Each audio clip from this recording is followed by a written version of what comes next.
ইসরায়েলের প্রধানমন্ত্রী বেনিয়ামিন নেতানিয়াহুর নামে আন্তর্জাতিক অপরাধ আদালতের দেয়া গ্রেপ্তারি পরোয়ানা জারিকে পূর্ণ সমর্থন করে বাংলাদেশ। আজ একথা জানিয়েছেন পররাষ্ট্রমন্ত্রী ডক্টর হাসান মাহমুদ। রাজধানীর কাকরাইলে ডিপ্লোমা ইঞ্জিনিয়ার্স ইনস্টিটিউটে বিশ্ব শান্তি ও ফিলিস্তিন রাষ্ট্রের প্রতি স্বীকৃতি বিষয়ে এক আলোচনা সভায় তিনি একথা বলেন। পররাষ্ট্রমন্ত্রী বলেন, বিশ্ব শান্তি প্রতিষ্ঠায় ফিলিস্তিন রাষ্ট্র প্রতিষ্ঠা জরুরি।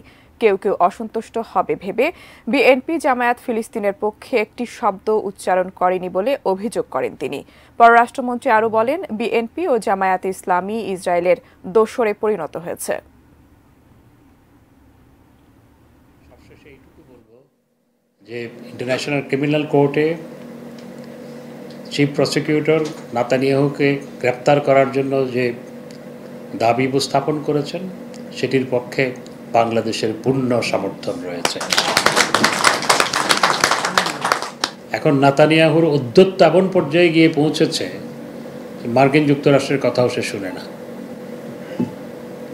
তবে আমরা আশা করব যে বিশ্ব শক্তিগুলো এই ফিলিস্তিন রাষ্ট্র প্রতিষ্ঠার ক্ষেত্রে এগিয়ে আসবে।